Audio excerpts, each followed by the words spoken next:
Hi, Coach Mike McDonald. This is my second episode from the Coach Mac Basketball School, where you can subscribe today on YouTube. In my first episode, I filmed an instructional series on running tryouts. Today, the topic was inspired by the World Series between the LA Dodgers and the New York Yankees, where my beloved Yankees lost the series because the Dodgers seemed to do simple better throughout the entire series. That's a tough way to lose as a fan. Sometimes you'd rather get beat over the head and know that the other team was just better. But the Dodgers were really not that much more talented than the Yankees. They just did simple better. And we as basketball coaches can emphasize with our players to do simple better. And I'm going to cover 5 areas today. I could probably do 100. But I'm going to just address a few areas, but more importantly, get you into the mindset of getting your kids to do the simple things better.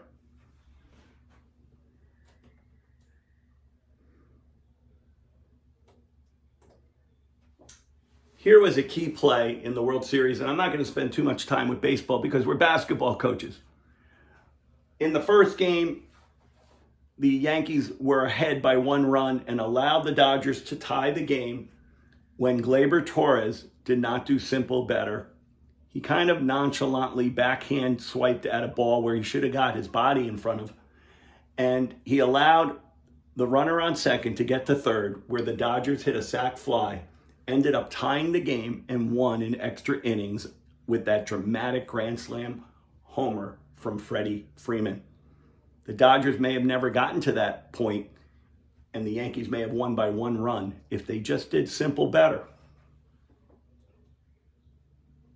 Here's another view of that play. This is a play. I was at Game 5 at the stadium where the starting pitcher, Gerrit Cole, did not cover first base. There's something on YouTube called Coach Antonelli Baseball. He does a great job of breaking this play down as to why Cole may have hesitated to get over, because the ball originally looked like it hit off the line, and he thought for sure that it was going to draw the first baseman right to the bag for an easy play. But then the ball took a wicked spin on 2 hops and drew the first baseman further away. And you're supposed to, as a pitcher, cover anything that goes to your left, to the right side of the infield. You're supposed to cover first base. And on this play, he didn't. And Mookie Betts ends up beating Anthony Volpe, to the bag. So let's talk about basketball. Enough about baseball. What are some of the things we can do simple better? Defensive transition. Get back on defense. Okay? So it's important when you have a team that you tell them exactly who are the crashers and who are the people that you want back. I was helping out with a friend of mine coaching AAU varsity girls basketball team. And because we only have 1 practice a week at this time in the fall with a lot of the girls playing soccer and volleyball, we're not all on the same page. So at the game, I had to coach within the game because we were doing a terrible job of getting back. Let me show you what I mean on the board. You have your point guard, 2 guard, and 3 guard here. And if the point drives and kicks and a shot goes up from the left corner and your 3 perimeter get caught below the 3-point line, it's very easy for the other team to break out and go the other way. So you have to have designated, are you having 2 players back, 3 players back? Depends on the talent of your team.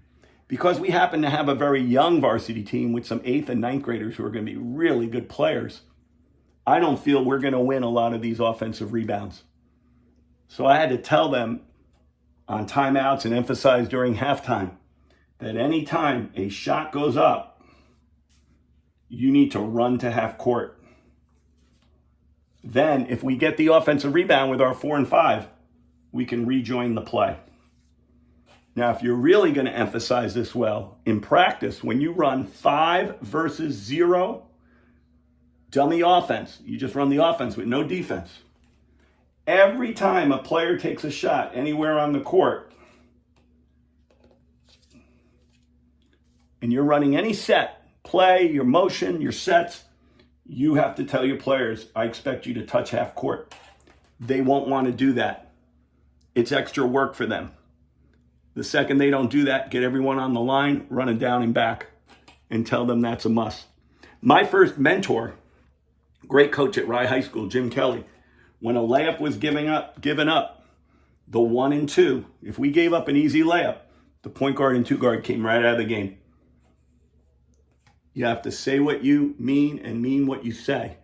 And you show the players you mean what you say when you take them out. Now, you're not sitting them out for 2 quarters. You might sit them out for 2 minutes, but you remind them, we cannot give up easy transition baskets. Your job is to be back. Same thing goes with your crashers. You tell your 4 and 5, you're expected to be on the offensive glass. Why are you not there? Why are you spectating? Get to the basket, get some rebounds, and get us some easy putbacks.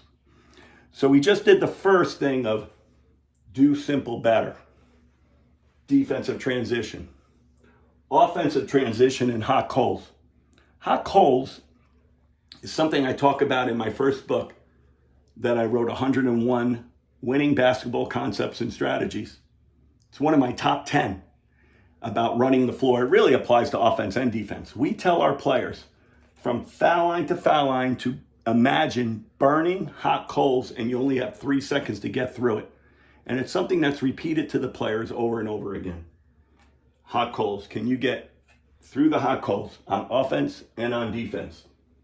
Okay? So for offensive transition, you get a rebound, outlet. You want to see your players sprinting wide, lanes wide, and getting through the hot coals. And that will also help you with your defensive transition too. You could be yelling at players and saying, hey, hot coals, hot coals. And it's a reminder for them to run the floor. Our third thing, always catch and sight rim before anything else. Every time you catch the ball, sight rim. This is so great for youth coaches, but it applies in high school. I tell you, will help you get more baskets. But the first thing you'll notice, especially in youth, they catch the ball and dribble.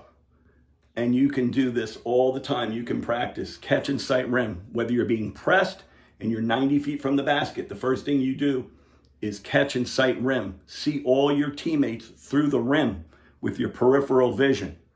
The tendency of players, especially when they're pressed, is to look east-west instead of north-south.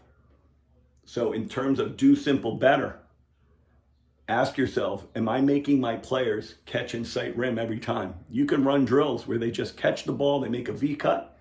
In different parts of the floor, they turn and sight. And then give the ball back to the coach and get to the end of the line, and then the next player goes. Catch, sight. Catch and sight. Our fourth thing, always make two-handed passes and catch the ball with 2 hands. It's so important. I see players even at the varsity high school level block the ball with 1 hand. The game comes down to, many times in a 2-point game, a few simple turnovers, mistakes where players didn't catch the ball with 2 hands and they did not throw 2-hand passes. If you're LeBron James and your hand's big enough to palm, you can take the ball out and back and play around with 1 hand. Our kids in high school and in the youth levels cannot do that. So tell them to make 2-hand passes in case at the last moment they want to pull the ball back and change their mind and not make a pass. They won't turn it over. Get to controlled 2-footed stops. In our last AAU game that I was talking about on Sunday, where I felt we didn't get back on defense, we had some travels, violations in the midcourt area where we would be pushing the ball. Players are coming from behind, trying to retreat the defenders, putting us under pressure, and we sometimes would travel because we wouldn't get to a secure 2-footed jump stop. That's so important. Some of the ideas I'm talking about are, I have 2 books on Amazon. The way I'm talking about today, about do simple better, I think fits so much with 101 Winning Basketball Concepts and Strategies. It talks about over 100 things that the good players do that leads more to winning. This is a tough way to coach. A lot of coaches don't coach this way because it takes a lot of effort and work, and you have to repeat things over and over again. So you not only drill it, but you're constantly saying it when they're scrimmaging. That's why I don't think scrimmaging is a bad thing. I love to scrimmage, but when you're scrimmaging, make sure you're teaching and you're stopping every time your players don't do simple things better. Be very direct with them. So if you go on Amazon, you will find these 2 books available. I hope you got something out of this video and that you will be more focused on having your players do simple better. Thank you, and I look forward to seeing you soon. Don't forget to hit the subscribe button on Coach Mac Basketball School. See you soon.